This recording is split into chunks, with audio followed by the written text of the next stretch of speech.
बिस्मिल्लाहिर्रहमानिर्रहीम। अस्सलामुअलैकुम। इल्म की बात चैनल देखने वालों को राव कमर रिजवान नई वीडियो में खुशामदीद कहता है। दोस्तों, आज जो हम आपको वाकया सुनाने और दिखाने वाले हैं, इसे सुनकर आपके औसान खता हो जाएंगे। इमाम मस्जिद नमाज पढ़ाते हुए ही खंजीर की शक्ल में बदल गया और लोगों की चीखें निकल गईं। इस इमाम मस्जिद ने ऐसा क्या गुनाह किया होगा जो इसके साथ इस कदर भयानक मामला पेश आया, और वो भी नमाज पढ़ाते हुए। अल्लाह ने दूसरों के लिए उसे क्यों इबरत का निशान बना दिया? आप जब ये जानेंगे तो यकीन जानिए हैरानो परेशान हो जाएंगे और सुबहान अल्लाह कहकर सोचेंगे कि उसके साथ ऐसा ही होना चाहिए था।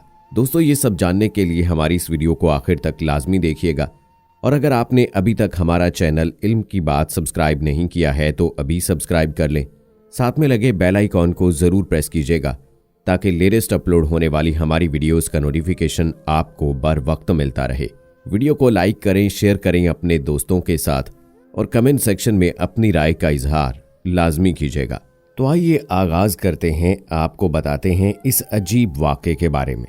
दोस्तों, ये वाक़या है हिंदुस्तान के गाँव का, जहाँ मौलवी कादिर नामी इमाम मस्जिद अपनी बीवी और 2 बेटियों के हमरा रहता था। मौलवी कादिर गाँव की मस्जिद का इमाम था और उसका घर मस्जिद से मुंसलिक था। एक दिन हुआ कुछ यूं कि मौलवी कादिर नमाज फजर पढ़ा रहा था कि पहली रकत के बाद वो अजीब हरकतें करने लगा और आवाजें निकालने लगा। लोगों ने जब देखा तो वो हाथों और पैरों के बल थे और उसका चेहरा खंजीर की तरह हो रहा था। लोगों ने आगे बढ़कर फौरन उसे देखा कि इसको क्या हुआ है, और जैसे ही उनकी नजर मौलवी के चेहरे पर पड़ी तो सबकी चीखें निकल गई, क्योंकि वो बिल्कुल उस वक्त खंजीर की शक्ल का हो चुका था। और फिर उस मौलवी ने दीवारों पर टक्करें मारी और जमीन पर गिरकर तड़पने लगा और मर गया। ये मंजर दिल दहला देने वाला था। लोग हिम्मत करके उसके पास गए, और जब ये कन्फर्म हो गया कि मौलवी अब इस दुनिया में नहीं रहा तो उसको घर के सहन में ले गए, जहां उसकी सिर्फ एक बेटी मौजूद थी। दूसरी की शादी हो चुकी थी और उनकी माँ कुछ साल पहले ही मर चुकी थी। अब लोगों को तजस्सुस था कि ये सब क्यों हुआ है। कुछ लोग सोच रहे थे कि मौलवी ने क्या ऐसा गुनाह किया जो इसके साथ यूं हुआ।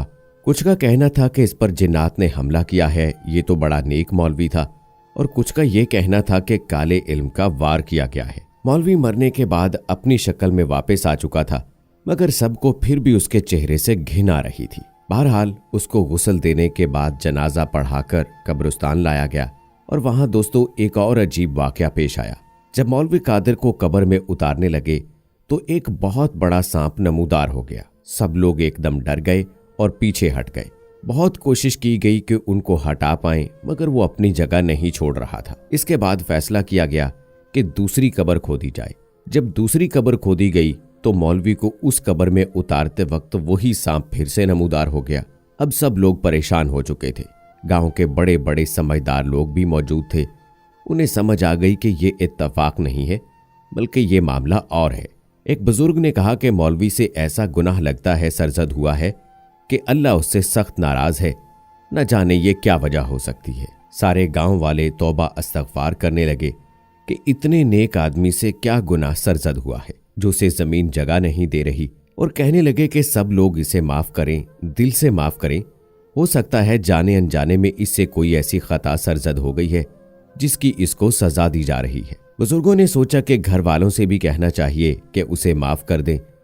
शायद उसने किसी घर वाले का दिल दुखाया हो। हालांकि ये शख्स इमाम मस्जिद था और नमाज रोजे का हमेशा से पाबंद था। फिर भी गांव वाले तजस्सुस का शिकार हो गए कि ऐसा क्या मामला है। कुछ बुजुर्ग उसकी बेटियों के पास गए और उनको सारा अहवाल बताया, और ये भी कि उसकी मौत कैसे हुई, और कब्र भी अब उसको पनाह नहीं दे रही। ये सुनकर बड़ी बेटी बोलने लगी और उसने कहा कि मैं जानती हूँ, आप हमें कब्रिस्तान लेकर चले। उसने अपनी छोटी बहन को भी साथ लिया और बुजुर्गों के साथ कब्रिस्तान आ गई। कब्रिस्तान आकर बड़ी बेटी अपने बाप की मैयत के पास खड़े होकर बुलंद आवाज में बोली, मैंने आपको माफ किया, अल्लाह के वास्ते दिल से माफ किया। और उसने छोटी बहन को भी बोला कि वो भी माफ कर दे, लेकिन वो सख्त की हालत में थी और खामोश थी। लोगों ने मौलवी को कब्र में दोबारा उतारने की कोशिश की, मगर सांप फिर नमूदार होकर कुंडली मारकर बैठ गया। बड़ी बहन ने छोटी की तरफ इल्तिजाई नजरों से देखा, जो अभी भी साकत खड़ी थी, जैसे पत्थर बनी हो। बड़ी बहन ने आगे बढ़कर छोटी के पैरों पर हाथ रख दिए। छोटी बहन पांव पीछे करती हुई हकारत से बोली, माफ किया। बड़ी बहन बोली, दिल से कहो, अल्लाह के वास्ते माफ किया। और फिर छोटी बहन ने कहा कि हाँ, मैंने दिल से अल्लाह के वास्ते इस शख्स को माफ किया। लोगों ने कलमा शहादत पढ़कर मौलवी को कब्र में उतारने की कोशिश की तो सांप फौरी तौर पर गायब हो गया और बहुत मुश्किल से मौलवी को दफनाया गया। सारे गांव वाले तौबा व इस्तगफार करते रहे। जब मामले की सारी हकीकत सामने आ गई कि जिसके पीछे हम अपनी नमाज अदा कर रहे इस कदर गंदा और गुनाहगार शख्स था। बात थी कि मौलवी रात भर शराब पीता था और ये कई सालों से उसकी आदत थी। जब उसकी बीवी मर गई तो उसने अपनी बड़ी बेटी को शराब के नशे में हवस का निशाना बनाना शुरू कर दिया। बड़ी बेटी ने तंग आकर खुद अपना रिश्ता ढूंढकर शादी कर ली और इस तरह अपने बाप से अपनी जान छुड़ा ली। लेकिन बड़ी बेटी के बाद मौलवी बाज नहीं आया और उस नाम नेहाद मौलवी ने अपनी छोटी बेटी को भी नहीं छोड़ा और उसकी दोनों बेटियां अपने बाप की शक्ल को देखकर उससे शदीद नफरत करती थीं। छोटी बेटी तो अभी भी मासूम भी बहुत थी। माँ मर चुकी थी। बड़ी बहन ने भी राह फरार के तौर पर शादी करके अपनी जान छुड़ा ली थी और वो मासूम लड़की अपने ही बाप के हाथों हर रात जुल्म का निशाना बन रही थी। वो शख्स शायद अल्लाह के अजाब से बेगाना हो गया था। देखने को अल्लाह का मानने वाला था लेकिन पैरोकार शैतान का था। दोस्तों, अल्लाह ने भी पूरा इंसाफ दिखाया और पूरे गांव के सामने उसकी असलियत खोल कर रख दी। जलील और रुसवा तो वो दुनिया में भी किया गया और आखिरत में तो पता नहीं अल्लाह उसे माफ करेगा या नहीं, क्योंकि कहा जाता है कि हर इंसान दूसरे इंसान को माफ कर भी दे मगर अल्लाह इंसाफ करने वाला है। दोस्तों, खुदारा शैतान के शर से पनाह मांगा करें और हर वक्त मांगा करें। और ये दोस्तों कोई एक दो वाकयात नहीं है, ये वो हैं जो कि किसी न किसी तरह लोगों के सामने आए, दुनिया वालों को पता चला कि ऐसा ऐसा वाकया पेश आया है।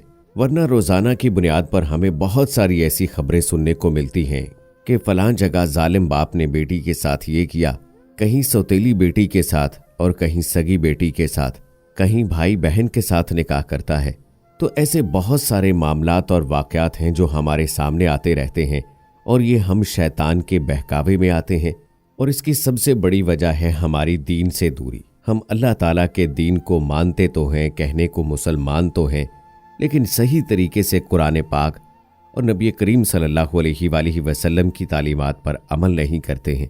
अगर सही तरीके से उस पर अमल करें तो हमारी ना सिर्फ ये दुनियावी ज़िंदगी संवर जाएगी बल्कि हमारी आखिरत भी संवर जाएगी। अल्लाह ताला से दुआ करते हैं कि अल्लाह ताला हमें शैतान के शर से अपनी हिफाजत में रखे, हमें वैसा बना दे जैसा वो चाहता है, हमें सही मानों में मुसलमान बना दे, कुरान पाक और अहादीस मुबारका की रोशनी में ज़िंदगी गुजारने वाला बना दे। आमीन सुम्मा आमीन।